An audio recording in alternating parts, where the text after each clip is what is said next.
Hi everybody. This is a three-part video series on graphing rational functions.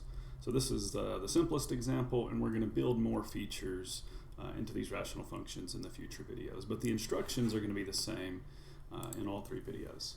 So we need to identify any holes in the graph, intercepts, meaning x and y intercepts, the limit behavior at all the vertical asymptotes, and the end behavior asymptote, which could be a horizontal asymptote, but it could also be a slant asymptote. See one of the future videos to see what a slant asymptote is. Now, no matter what you're doing with a rational function, it's a good idea to always factor the numerator and denominator. Now, if you want, you can go ahead and factor the common factor from the numerator and completely factor the denominator. So this could take a while, for example, if the numerator and denominator were like third or fourth degree functions, but we won't do that just to make life somewhat simple. Okay, so factor this. Now, what we're going to do is go through all of these features, not necessarily in order. Now this particular graph I know does not have a hole in it. See the next video for finding holes. So let's start with the x and y intercepts. All right. To find the y-intercept of any function ever, not just a rational function, the answer is always the same. You plug in x is 0. Now if you look at the unfactored form of this function, it's very easy to plug in x equals 0. You just imagine crossing out all of the x terms because, well, those are 0. So you're left with -8 over -6. Of course, you want to reduce this fraction. That would be positive 4/3. To graph this, just approximate to the best of your ability. You don't have to be exact. So this graph does have a y-intercept at 4/3. So that would be 1 and 1/3, about here. That's fine. Now, to find the x-intercept, it's the same strategy again for any function you ever encounter. You set the function equal to 0. So if you think about f of x as being the y value, you're making the y value 0. So we're going to set this function equal to 0. It doesn't really matter factored form versus unfactored form because I'm going to show you a shortcut in just a moment. So we're going to take the function and set that equal to 0. Well, if you think about solving this equation, you're just going to get rid of the denominator. Multiply by the denominator on both sides, which is a valid step as long as x is not equal to -3 or x is equal to 2. Those would cause divide by 0 errors, but we're not interested in those for now. So what you really end up doing is you just set the top equal to 0. And that's the shortcut. So in the future, when you're dealing with rational functions, you don't actually have to write this step.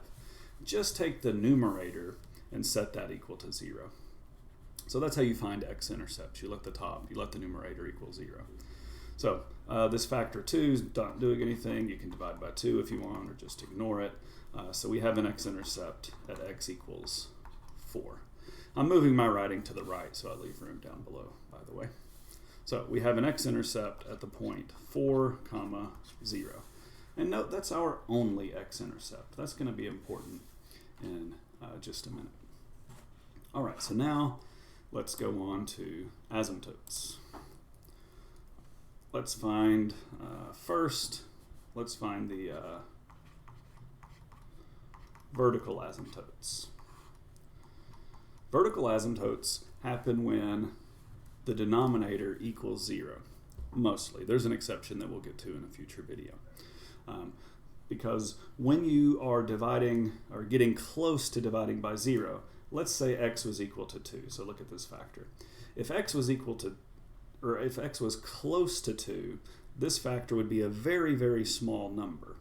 Well, when you divide by a very, very small number, your number gets bigger. It's like dividing by 1/1000. That's the same as multiplying by 1,000.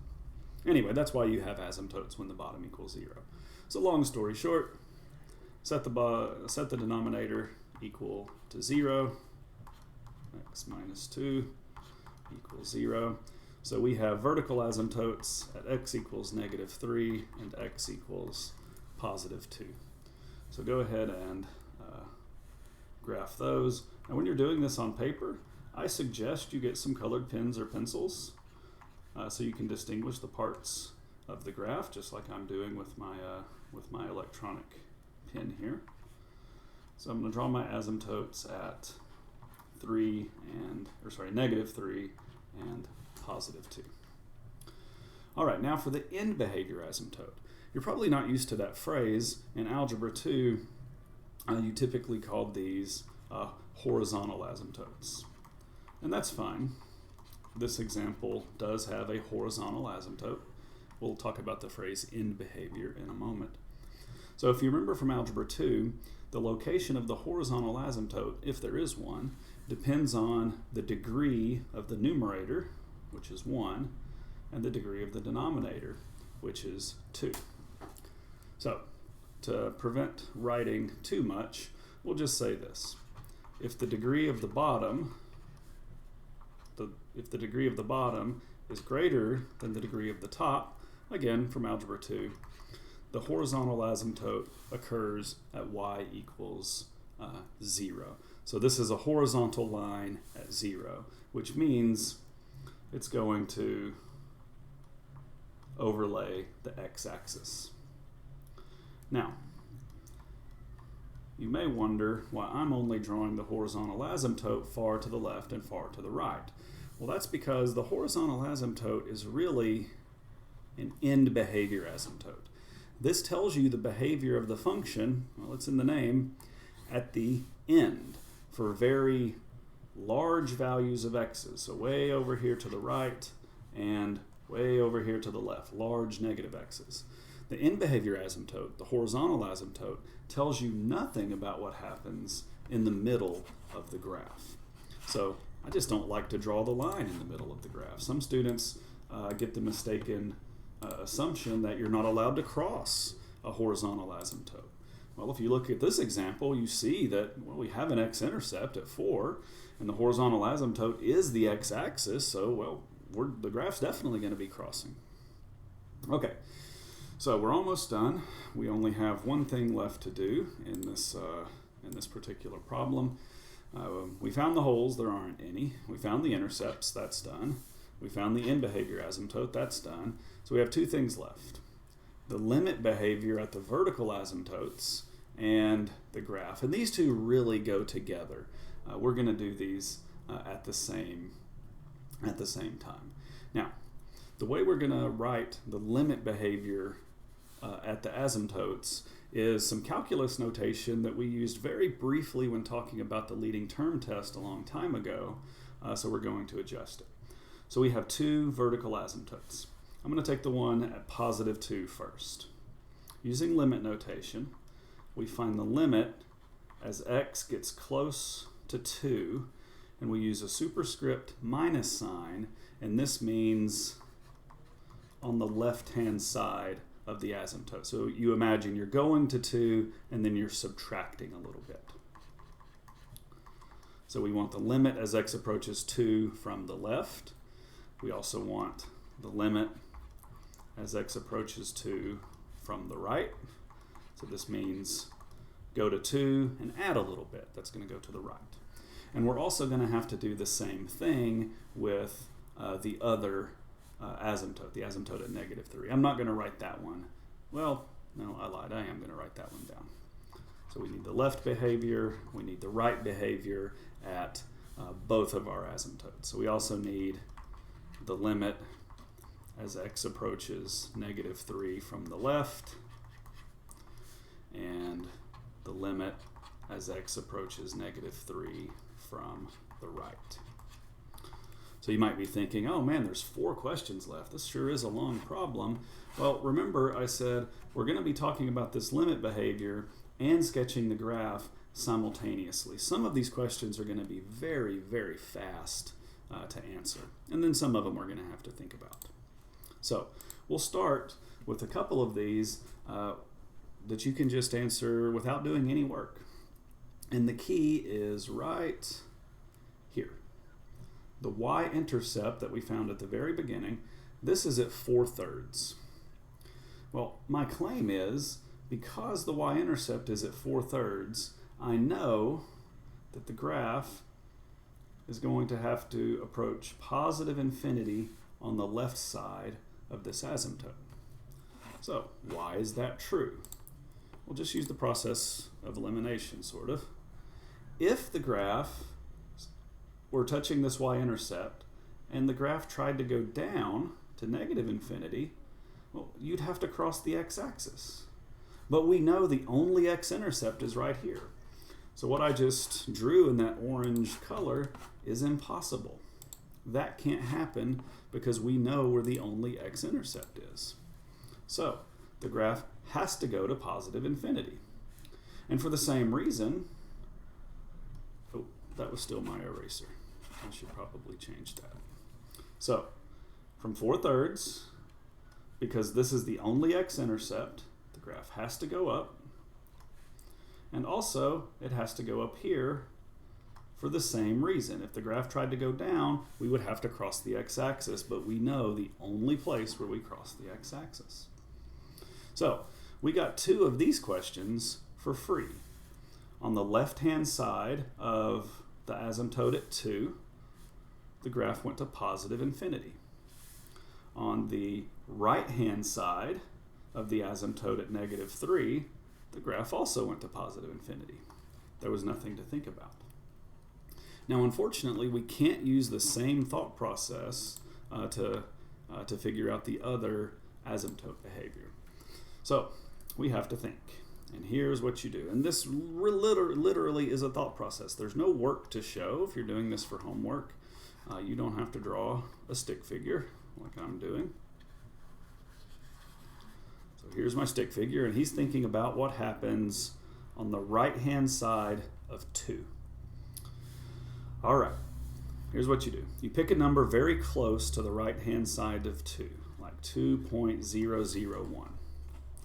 Now, imagine plugging that number into the factored form of your function. So 2.001, we're going to plug that into these 3 factors. So 2.001 minus 4, that gives you a negative number. And in the denominator, 2.001 plus 3, that's a positive number. And then 2.001, this is the interesting factor, 2.001 minus 2, well, that's still a positive number. So if you put these 3 signs together, multiply them all, you get a negative value. So that means on the right side of 2, the function approaches negative infinity. So when we draw our graph, we know that we approach negative infinity on this side of the asymptote, and then you have to cross over the x-axis. I know that's not a very good graph, but it'll do. Now, think back to a previous lesson about multiplicity in polynomials. This factor, x minus 4, this is what gave us the x-intercept, that has exponent 1, because it's only there one time. That means it's odd multiplicity, so you cross the x-axis. You actually have to cross over. So what this graph does is it crosses over the axis, and then comes back down and eventually levels out at the end behavior asymptote. All right, one more step, and then we're done. We need the left-hand side of the asymptote at -3. Let me erase a little bit. The left-hand side of the asymptote at -3. So let's pick a number very close to the left-hand side of -3, like -3.001. If you plug that into this factor, -3 minus 4, well, that's negative. -3.001 plus 3, well, that's negative. And then -3.001 minus 2, that's also negative. So we have 3 negatives. Multiply all that together. That makes a negative. So we also go to negative infinity on the left side of this asymptote. And this is pretty straightforward. Approach your horizontal asymptote, and then we have to go down. right, so this is graphed.